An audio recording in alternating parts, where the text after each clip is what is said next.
Welcome to week 1 of St. Albert Alliance's month of prayer and fasting. We're taking this first month of this new year to focus our attentions and affections on God.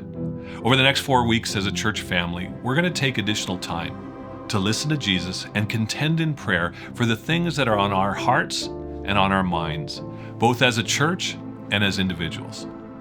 This month, we are inviting you to engage in the spiritual discipline of fasting. Fasting is about giving up something we value to focus on Jesus. You could fast from food, entertainment, social media, or something else that is important to you. Fasting is the practice of expressing to God that your relationship with Him, being with Him, and hearing from Him are more important than that thing or activity.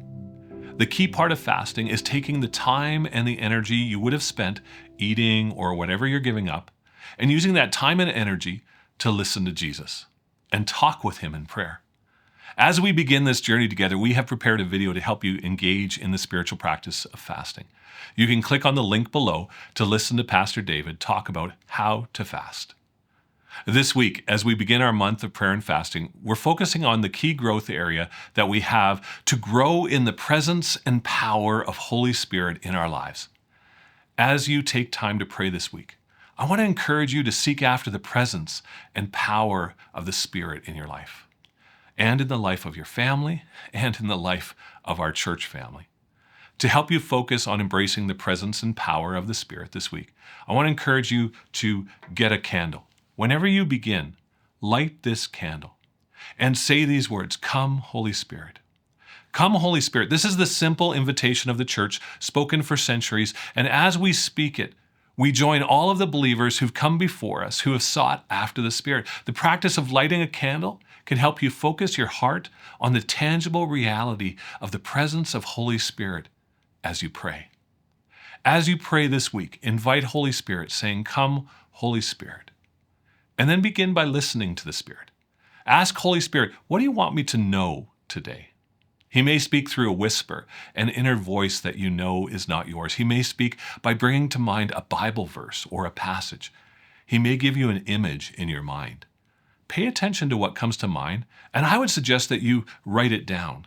Write down whatever you hear or experience so that you can track what Holy Spirit is saying to you each day. After a few minutes, then ask the Spirit this question: "What do you want me to do today?" Write that down as well. As you are listening, if you get distracted, look to your candle and refocus on being present with the Spirit. Spend 5 to 10 minutes listening to the Spirit each day for what He has to say about the questions that I've suggested. After listening to the Spirit, begin to contend for the presence and power of the Spirit in your life and in our church family this week. As a church, we desire to see Holy Spirit transform people's lives through His presence and power. We have a goal of celebrating 5,000 stories of life transformation by 2030. I want to invite you to ask the Spirit to transform the lives of the people around you, or maybe even your own life. Maybe there's a part of your life or a relationship or a way of thinking where you need to experience the transforming presence and power of the Spirit. You need to be renewed. Invite Holy Spirit to transform that part of your life. Ask Holy Spirit to reveal Himself in your life, to fill you afresh with His presence. Maybe there's a person in your life, a family member or a friend who needs to encounter the presence and power of the Spirit. Pray for them, that they would be open to the Spirit, that the Spirit would draw them closer to Jesus and transform their lives. Pray that our church would grow in our ability to experience the presence and power of the Spirit.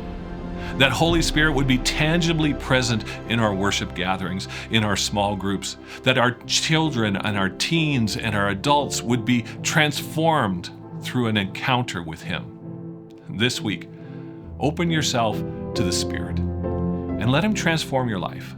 And ask Him to transform the lives of the people where you live, learn, work, and play. May you experience deep fellowship with the Spirit this week. Peace be with you.